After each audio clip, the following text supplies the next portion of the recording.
to move in this place in the name of Jesus. At di po namin pinapayagan ang espiritu ng kaguluhan sa lugar na ito sa pangalan ni Jesus. We command all the evil spirit and all the body that you're going to use in this place. We command you to stop and get out of this place right now in the name of Jesus. Never go back to this place in the name of Jesus. And let the power of God and the anointing of God will flow into this place in Jesus' name. Thank you, Lord, because we are more than a conqueror. In Jesus' name. Amen and amen. Praise God. No? Ang sabi rito, be an overcomer. Alam nyo ba na ang demonyo ay natalo na natin? Ang demonyo po ay hindi po natin mapapatay. Ang demonyo po, ang sabi ng Diyos, lahat po ng naniniwala kay Jesus, ang gagawin lang natin sa kanila ay palalayasin lang. Amen? Anong gagawin sa demonyo? So, hindi asawa ang palalayasin, hindi ang nanay, hindi ang biyanan, kundi ang demonyo lang ang palalayasin. Amen. So, ang demonyo po, binigyan tayo ng authority ng Panginoon para palayasin ang demonyo. Okay. Pero, alam nyo ba na ang demonyo, sabihin nyo, talagang yung demonyo niyan makapangyarihan? Hindi po. Mas makapangyarihan po ang Diyos. At yung Diyos na yan na makapangyarihan na nakatira sa atin. Ngayon, sino ngayon ang matindi mong kalaban? Kaya hindi ka nagtatagumpay. Sabihin natin, ako mismo. Okay, sarili mo, ang kalaban mo, kaya ikaw ay nahihirapan. Kaya sabi ng Diyos, be an overcomer. Diba? Kaya sabi ng Diyos, love God with all your heart. Ibig sabihin, ikaw ang magdidesisyon para mahalin ng Diyos. Love your enemies. Ikaw pa rin ang magdidesisyon para mahalin ng kaaway. Magpakumbaba ka, ikaw pa rin ang magdidesisyon. Amen.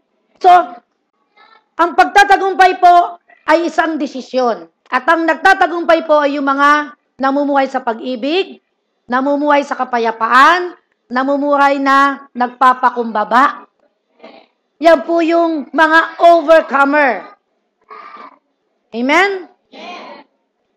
Romans 12:21, do not be overcome by evil, but overcome evil with good.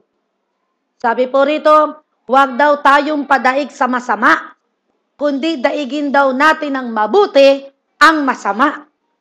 Tanong, sino ba ang masama? Ang sabi po ng 1 Peter chapter 3 verse 9, do not repay evil with evil, insult with insult. Huwag daw tayong gumanti sa masasamang salita na binabato sa atin ng masamang salita din ang ibibigay mo. Huwag din ka daw gumanti ng insulto sa mga pag-iinsulto sa'yo. Okay? Kasi yung mga nagsasabi ng masama ay mga taong masasama. Kaya sabi ng Panginoon, overcome evil with good. Kumbaga sa apoy, i-overcome mo ang apoy ng tubig, hindi ng gatong. Kita niyo yung mga sulsulera, mga chismosa, yan yung mga gatong. Kaya lumalaki ang kaguluhan. Amen? So, ang sabi, huwag mo raw yung gantihan ng masama ang masama. Huwag ka rin daw mag-insulto sa mga nang-iinsulto sa iyo. And on the contrary, repay evil with blessing. So, yung lahat ng gumagawa sa atin ng masama, i-bless mo daw. Unang-una mong gagawin, Lord, I pray, Lord, for my enemy. Bless mo po siya, Panginoon. Ang hirap sabihin, ano? Kaya nga sabi, ang pagtatagumpayan mo ay hindi demonyo. Dahil ang demonyo, palalayasin mo lang. Pero paano na yung sarili mo? Mapalalayas mo ba sarili mo? Sabihin mo, desisyon ang kailangan. Okay. Paano magiging matibay ang desisyon mo? Kapag po kayo ay nagbabasa ng Bible, pinakakain nyo po ang inyong isip, emosyon at desisyon na ang tawag sa tatlong ito'y kaluluwa, magiging tama ang desisyon mo. Hindi ka mahihirapang magdesisyon, magpakumbaba. Amen? Kasi, ang pagpapakumbaba at ang pagpipigil sa sarili, ito ay desisyon. Na gusto mo nang murahin yung nag-iinsulto sa'yo, God bless you. Dapat ganun ang lumalabas. Amen? Hindi yung walang hiya ka rin. Mas walang hiya ka. Dapat hindi ganun. Ang sabi, i-bless mo daw. Ay bibigay natin sa kanila ay blessing. Amen? At ang sabi rito, because to this you were called so that you may inherit a blessing. Napakaganda ng encourage ng Panginoon. Kapag pala binless mo, yung mga nangiinsulto sa'yo, yung mga nagsasalta ng masama sa'yo, sabi niya, pag binless mo sila, ang sabi ng Diyos, bibigyan din kita ng blessing. So, yung palang prayer mo sa kaaway mo, ay prayer mo rin sa sarili mo. Kaya pag sinumpa mo ang kaaway mo, yun din ang matatanggap mo. Ganun pala yun! Ganun nga yun. Kaya sabi ng Lord, bless your enemy. Amen? Praise God. No? Verse 10, as the scripture says, tingnan nyo, if you want to enjoy life, sino rito ang gusto ng enjoyed life? Yung masayang buhay. Yung panayang enjoy? Lahat gusto. Pero ito lahat, hindi naman ito ginagawa ng lahat. And wish to see good times. Ang sabi, lahat daw ng gusto mag-enjoy, ito daw ang gagawin mo. You must keep from speaking evil and stop telling lies. Huwag ka daw sinungaling. So, yung mga sinungaling pala, ito yung mga hindi namumuhay ng payapa. Kaya hindi sila nag-enjoy. Bakit? Kasi panay kasinungalingan ang lumalabas sa bibig at pag kayo po nagsisinungaling, nag-iimbita po kayo ng mga demonyo kasi ang demonyo lahat ay sinungaling. Kasi si Satanas na kanilang pinuno ay ama ng kasinungalingan. Kaya lahat ng sinungaling, ano nangyayari? Maraming sakit yan. Bakit? Ay nag-iimbita ng demonyo sa loob ng bahay. Lahat ng sinungaling. Hindi tuloy makapag-enjoy. Bakit? Yung makalakad. Diba? Sakit ng ulo ko. Kasi, hindi mo alam, lahat pala ng mga sakit mo ay galing sa bibig mo. Sabi rito, stop telling lies. Kalbitin mo nga yung katabi mo, huwag ka na magsisinungaling. Yan. No? Verse 11. Sabi rito, you must turn away from evil and do good. So, tatalikdan daw natin ang masama at gagawa tayo ng mabuti. You must strive for peace with all your heart. So, ang ating pong ipupursu, ang lagi nating hangad daw lagi ay kapayapaan. Alam nyo ba ang mga demonyo? Kaya pa na yung padala ng mga chismis sa'yo, ang gusto niya kayo magkagulo.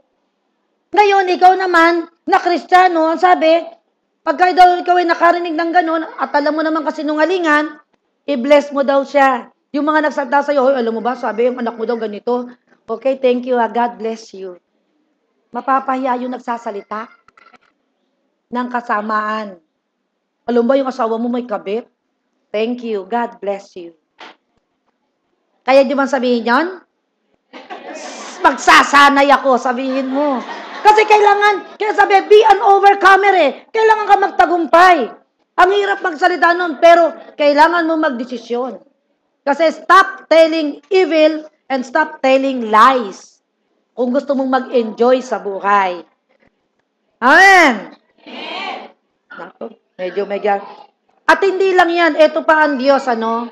Kapag ginawa, alam nyo ang Diyos, kapag nag-utos, laging mayroong reward. Verse 12. Ito yung reward. No? Meron tayong reward kapag tayo sumunod, kapag hindi tayo nang insult sa insulto sa atin, kapag binless natin ang ating kaaway. Ito daw yung reward. For the eyes of the Lord are on the righteous. Ang mata daw ng Diyos ay laging nakatingin sa iyo, laging nakabantay, minamatyagang ka, kaya hindi ka pwedeng galawin ng kahit sino. Amen? Ano ba? And His ears, the ears of God, are attentive to their prayers. But the face of the Lord is against those who do evil. Ngayon sinasabi ng Panginoon na huwag kayong magsisinungaling, huwag kayong mandaraya, huwag kayong gagawa ng masama. Kasi ang mukha daw ng Diyos, lagi nakaganyan. Ayaw makita ang pagmumukha mo.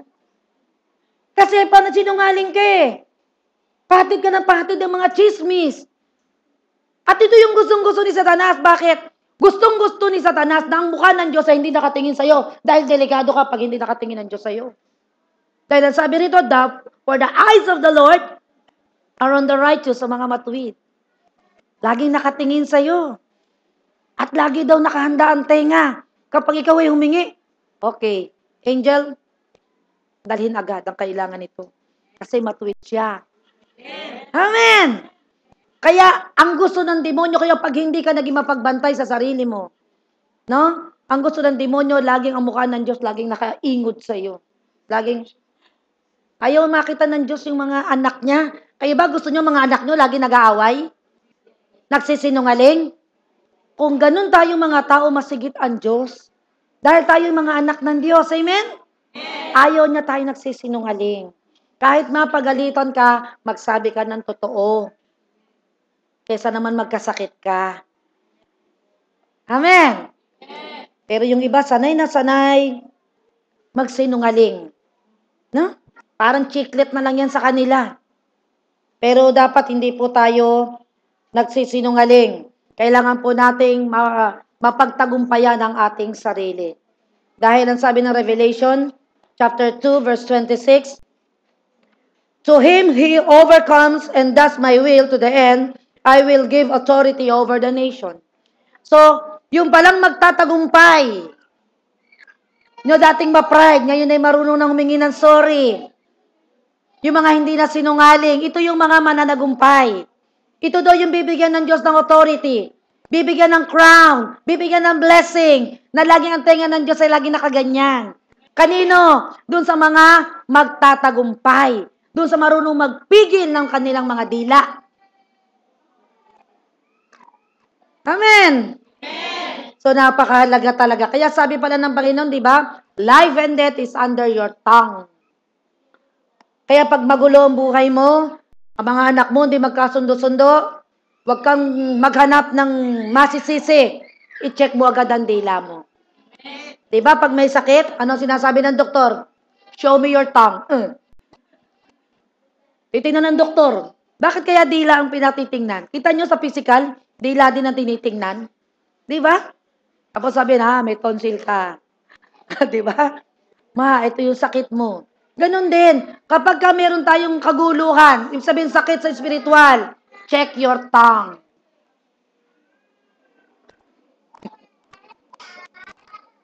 Amen.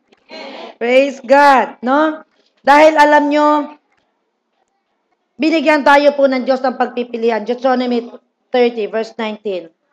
Ang sabi ni Moses, saksi ko ang langit at ang lupa, na ngayon ay nilalahad ko sa inyo ang buhay at kamatayan, ang pagpapala o sumpa. No?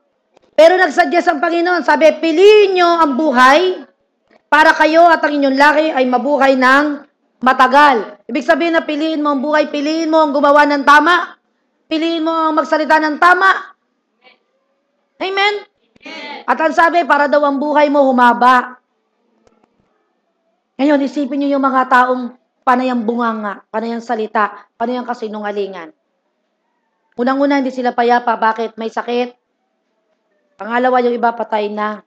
Dahil ang sabi rito, piliin nyo ang buhay. Piliin nyo ang tama para daw tayo mabuhay ng matagal sa lupang ito. Amen? Kaya palakpakan nga po natin yung mga senior citizen dito. No? Praise God. Mga mahaba na ang kanilang buhay. Kaya nakakalungkot yung iba na mga bata. Kita nyo kapatid ko. Yung po sumunod sa akin, kapatid ko lalaki, patay na. Pinili niya pong gumawa ng mali. Naging drug pusher, naging drug addict. Yung po ay mali. Di ba totoo ang Biblia? So dapat piliin po daw po natin ang buhay para humaba ang ating buhay. Kaya hindi pala magandang magpakasama. Di ba? At dito po sa Matthew 13:47-50, dito po sasabihin na ng Diyos ano ang mangyayari sa mga taong masasama. Kaya inuutusan tayo ng Diyos na huwag maging masama tao, masamang salita ang ating sinasabi at masamang gawa. Dahil ang sabi rito, ang kaharian daw ng langit ay katulad din daw na isang malaking lambat na inihagi sa lawa at nakahuli ng sari-saring isda. 48. Nang mapuno na raw ang lambat ay hinila ito sa pampang, naupo ang mga tao habang tinitipon nila sa sisidlang, sa basket ang mabubuting isda. Ibig sabihin, mabubuting Kristiyano. Binubukod yan. At itinatapon naman daw ang mga isdang walang pakinabang, hindi mapapakinabangan at walang kabuluhan. Ito pong isda na ito ay simbolo po ng mga Kristiyano dahil ito'y talinghaga. So, dito sa kongregasyon na to, parang ganito, no? Halimbawa, ako yun, no? Naghangit ng lambat. Kayo yun, nahuli ko kayong lahat. Pero kayong lahat, hindi lahat dito ay mabuti. Kayo nakakakilala sa sarili nyo at ng Diyos. Hindi naman lahat ay masama. Pero ang gagawin ng Diyos, pagdating pala ng Judgment Day, paghihiwalayin yan. Ano ngayon ang gagawin sa mabubuti? Ibubukod, dadalhin sa kanyang kaharian. Ano naman ang gagawin sa masama? Ang sabi ng 49, gayon din ang mangyayari sa katapusan ng daigdig. Darating ang mga anghel. Ihiwalay ang masasama sa mga matutuwid. At iahagis daw ang masasama sa naglalagablab na apoy. Doon magnanangis sila at magngangalit ang kanilang mga ngipin. Kaya ganito na lang ang pakiusap ng Diyos. Huwag kayong magsalita ng masama. Dahil sinabi na sa talinghagang ito kung ano mangyayari sa mga taong masama. Ay yung palang kanilang destiny. Itatapon saan? Hindi sa basurahan. Sa naglalagablab na apoy. At ang sinabi na rin doon ang magiging ayos mo. Magngangalit daw yung ngipin. Bakit? Magtitiis ka. Init ang init. Init. Init. Init. Forever. Forever, forever, and ever, and ever, and ever. Doon ka na. Kesa magtiis ka doon, nagngangalit ang ngipin mo, pigilin mo na yung dila mo. Amen? Dito ka na magtiis. Ganunin mo na lang. And then, pag nagkakagulo na sa bahay, alam nyo ba, the power of praise and worship, alam nyo, merong isa lang dapat na merong malinaw pang isip. Pag nagkakagulo sa bahay, meron dapat pumupunta sa kwarto, nagpe-praise and worship, Panginoon. Sinasamba kita. Ikaw ang Diyos ng kapayapaan. Panginoon, ang mga anak ko nagkakagulo. Tulungan niyo po kami. Pinupuri po kita dahil alam ko ikaw ay Diyos na makapangyarihan. Bigyan niyo po sila ng linaw ng isip.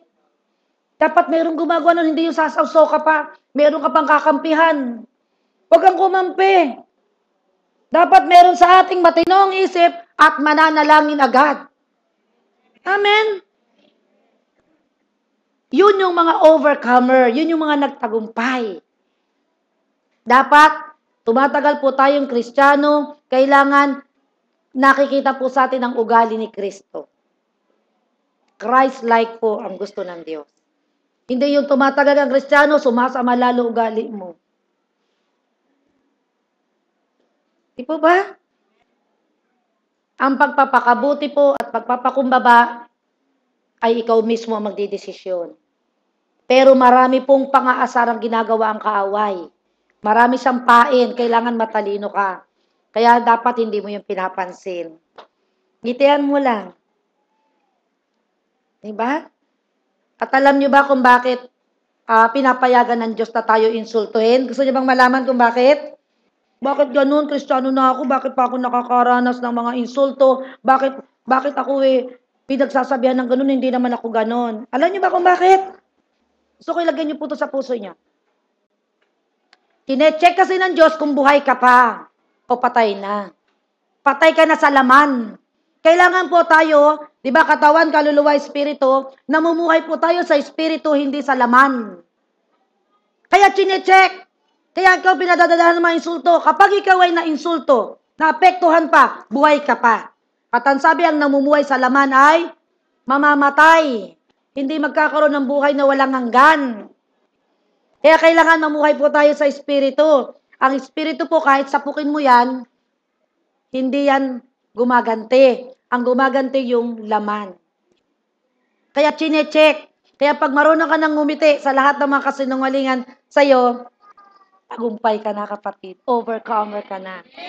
Amen? Kaso marami sa Kristiyano, wala. Lupaypay. Hindi tagumpay, lupaypay. Lupaypay. Yun ang mga nakikita ko. Kumusta ka na, kapatid? Eto. Wala na naman pera.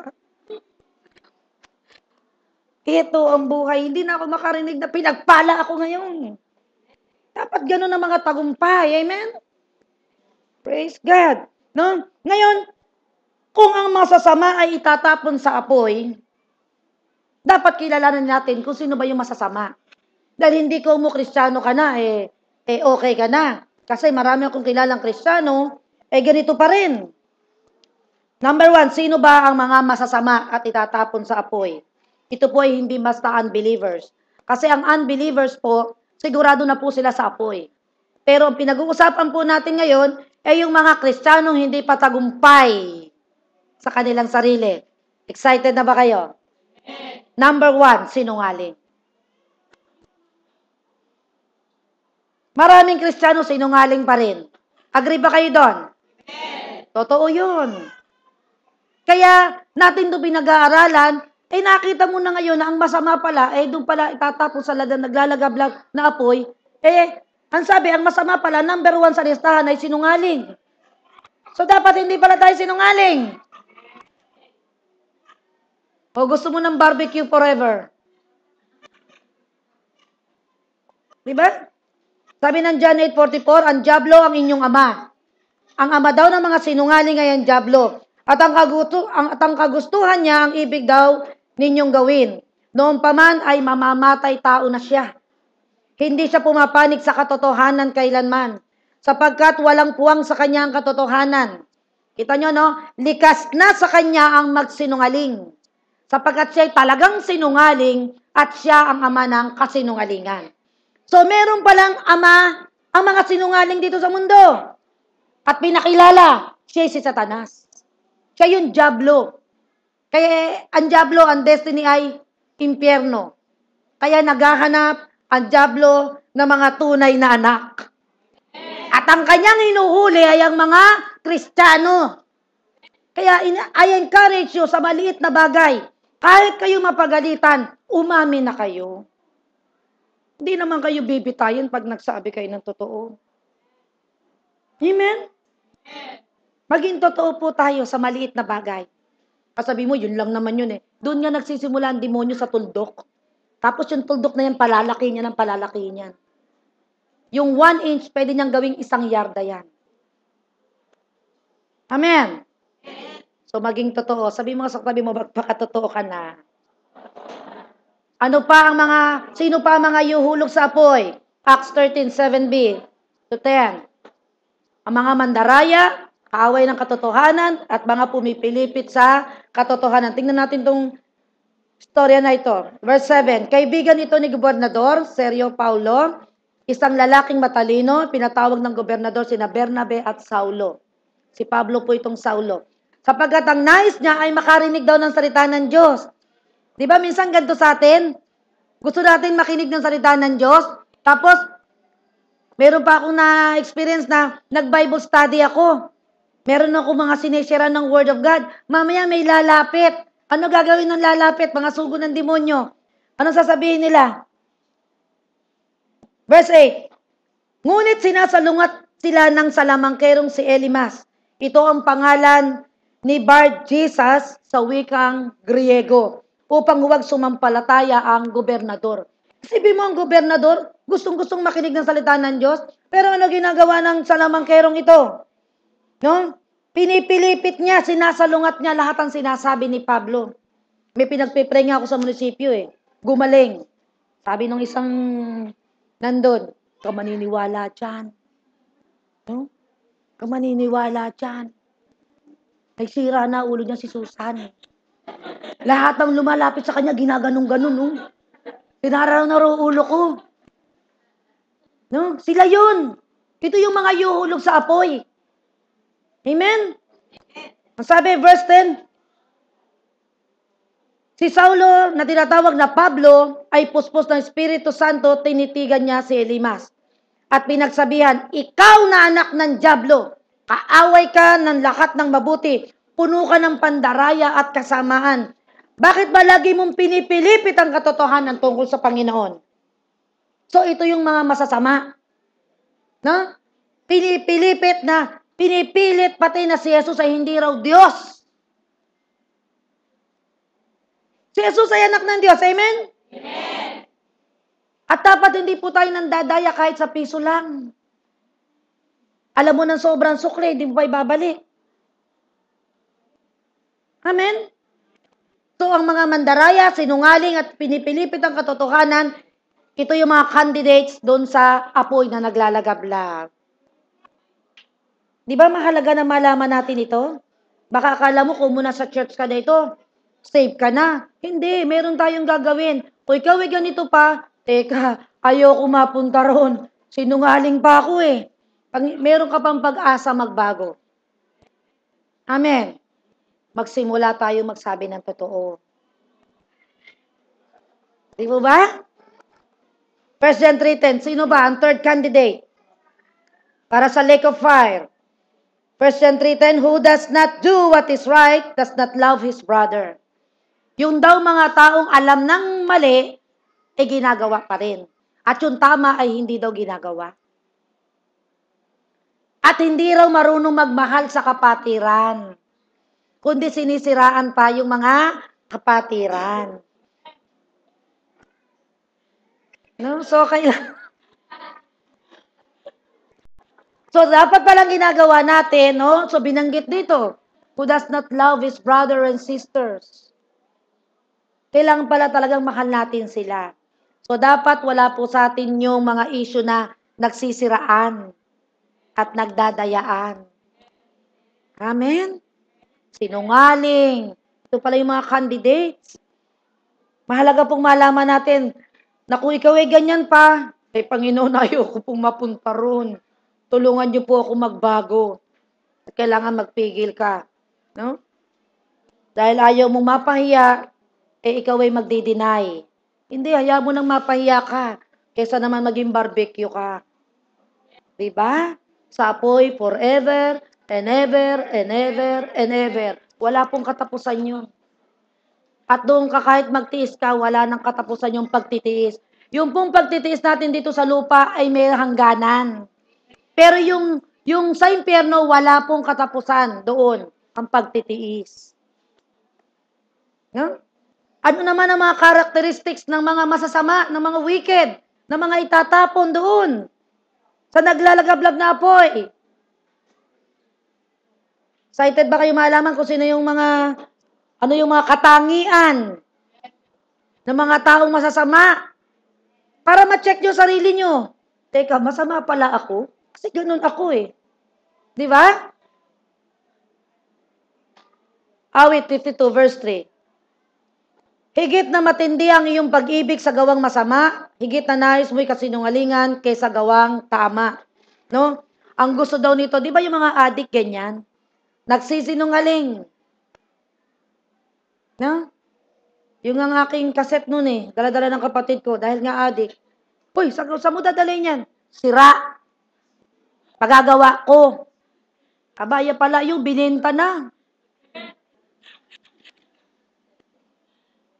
Kasi nga ganito na wala na sila sa sarili. Kahabag-habag sila, no? Pero may pag-asa pa sila. Ang mga adik. Si Yeso Cristo po ang inyong pag-asa. Amen? Awit 37 verse 12. Sino pa ang mga masama? Ang taong masama ay laban sa matuwid.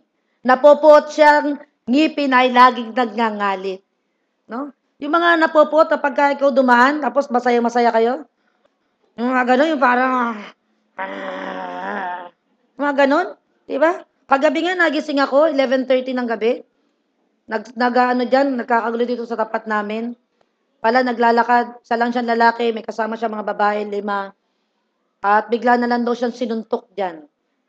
Tipin nyo, sinuntok na lang. At nahilo, akala daw ng mga kasamang babae natumba. Nung pala may sumuntok na agad. Kita nyo, dumadaan lang po yun. Ito po yung mga masasama. No? Di naman inaano, nangaano, no? Diba? Awit 5:9, walang katapatan silang magsalita, ang hangad lagi ay puro paninira at sanay na sanay mandaya. No? Ang sinasabi ng mga kaaway ko'y kasinungalingan. Sa loobin nila'y pawang kabulukan, parang bukas na libingan. Ang kanilang lalamunan, pananalita nila'y pawang panlilinlang. May kilala po akong ganitong klaseng tao. Salamat sa Diyos at nasa koreksyonal na. Sanay na sanay magsinungaling. Talagang pagkausap mo, pati ikaw talaga ako, nakumbinse ako at naloko niya ako. Dahil sanay na sanay sa panlilinlang. No? At salamat sa Diyos at born again na siya ngayon. Dahil sabi niya, salamat at ako'y nakulong. Dahil dito, napigilan ako sa kay-issue daw ng cheque na alam naman niyang walang pondo.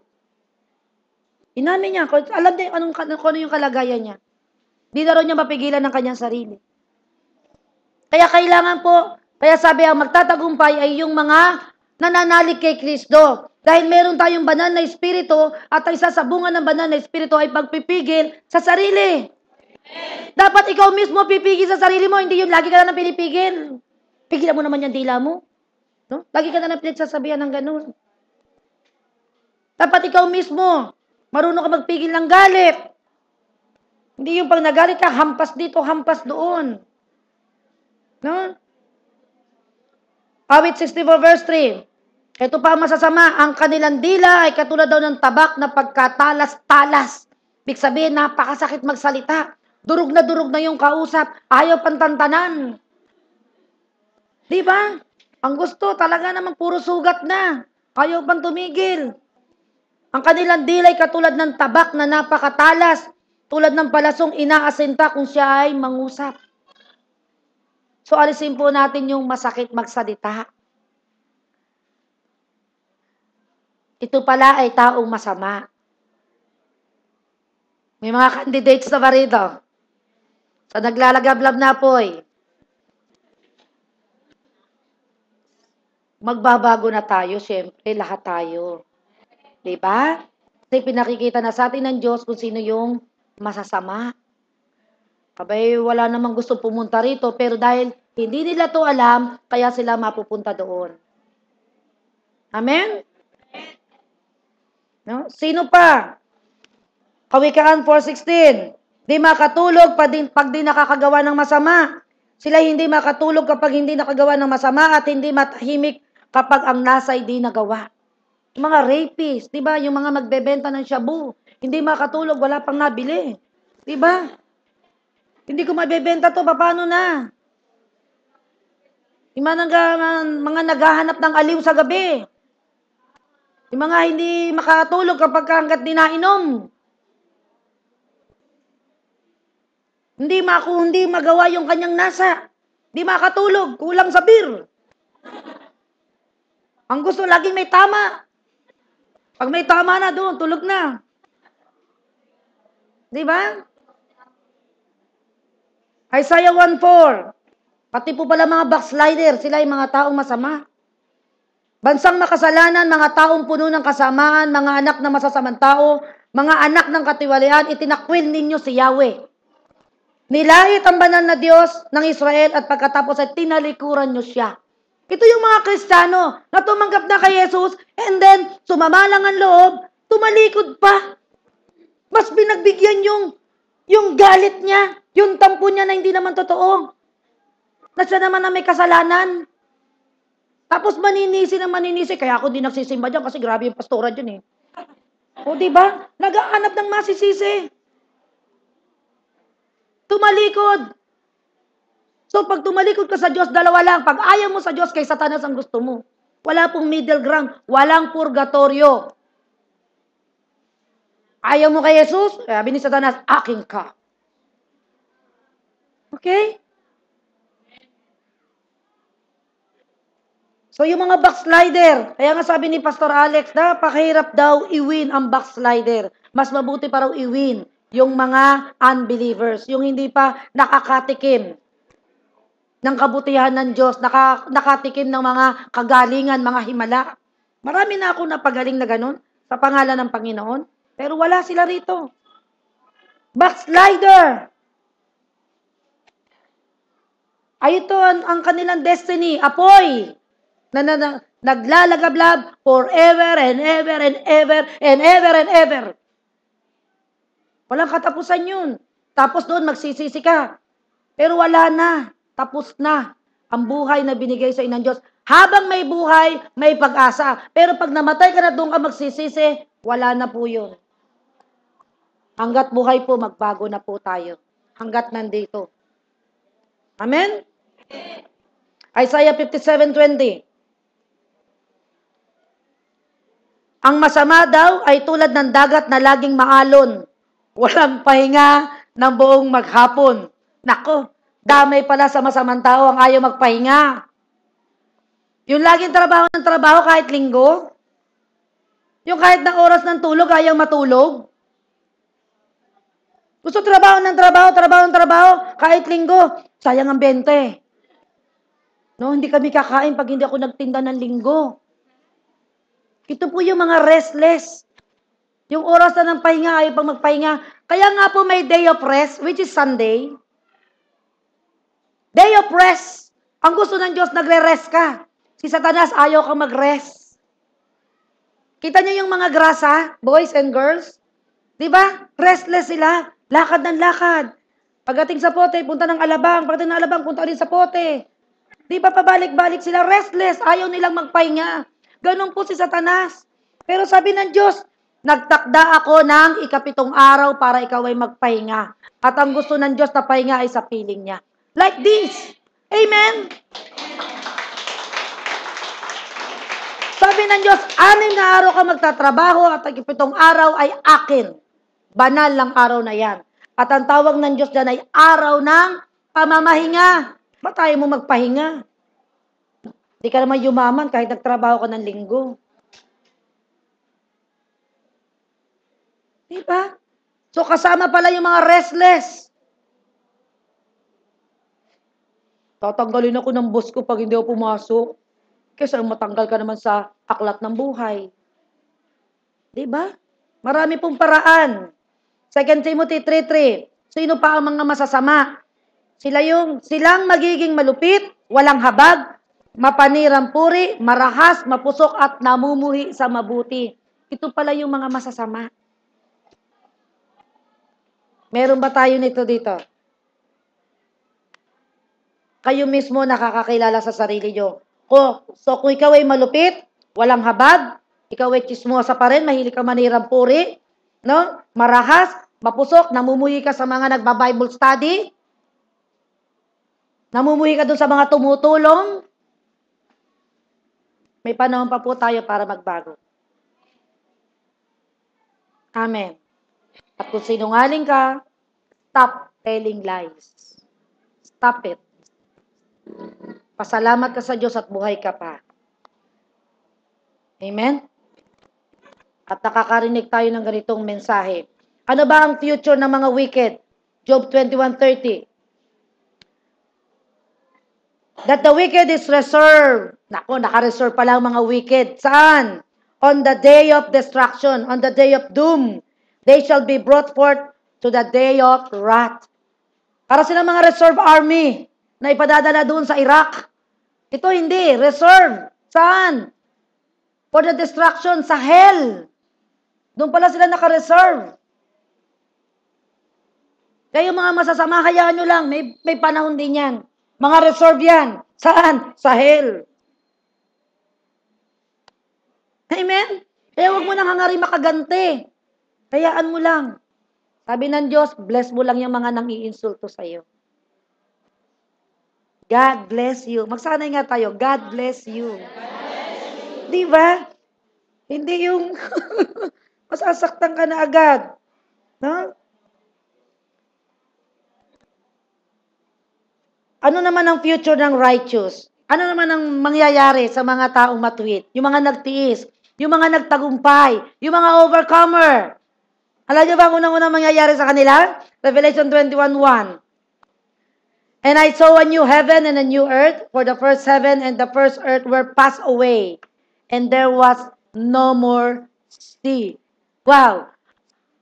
Ang mangyayari para sa righteous ay hindi na babahain.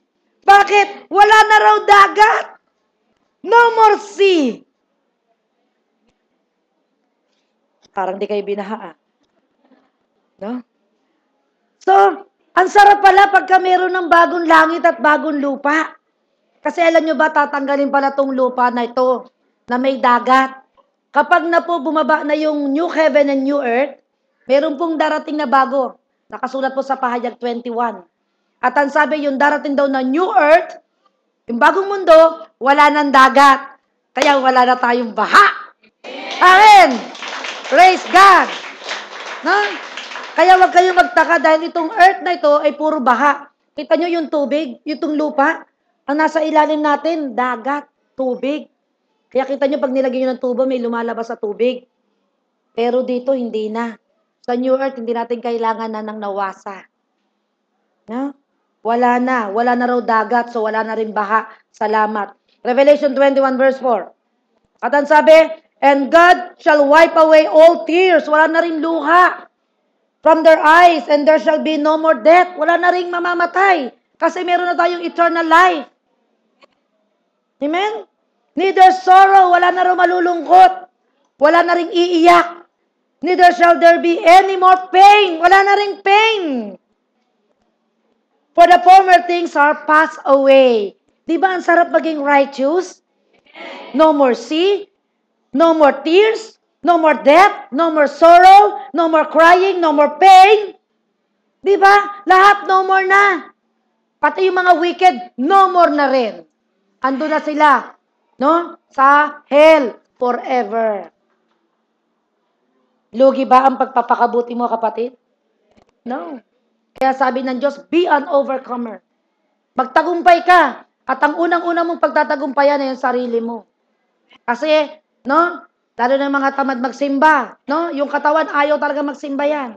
Be an overcomer. Paglabanan nyo.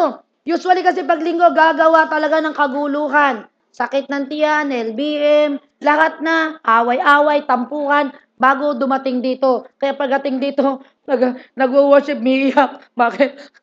Ang sakit-sakit ang sinabi ng asawa ko. Paano tatanggapin ng Diyos yung worship mo? Eh, puro sama ka ng loob. Kaya dapat sa bahay pa lang, maging overcomer na tayo. Huwag nating papayagan.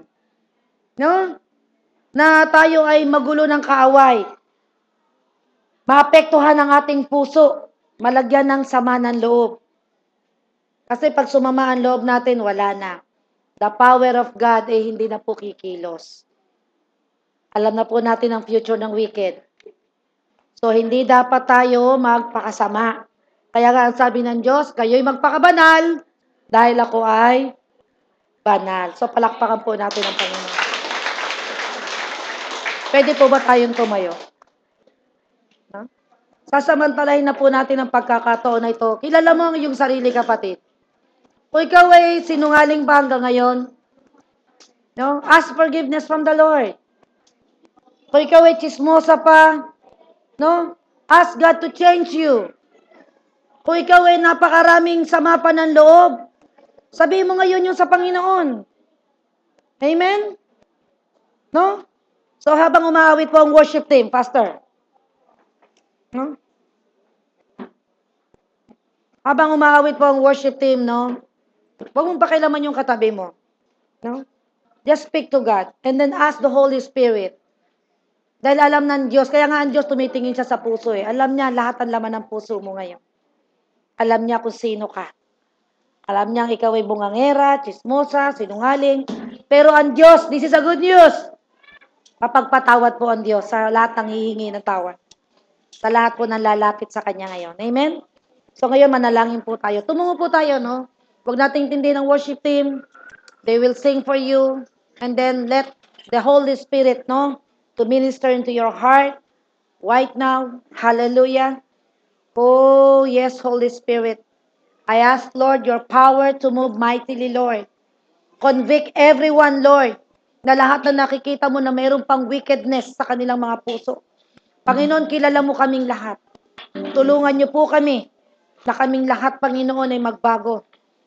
Hallelujah. Hallelujah. Hallelujah. Hallelujah. Hallelujah. Hallelujah. Sabihin mo sa Diyos, Panginoon, sinungaling po ako. Wala naman po ako may tatago sa iyo. Sa oras na ito, Panginoon, patawarin mo po ako, God. Inihingi ko po, Panginoon, ang iyong pagkilos. Tulungan mo po ako magkaroon ng self-control. Oh, Jesus, yokoro bayasiya karagadaya sikaya. Dodo rabayasiya karagadaya karagadaya soko yokoro.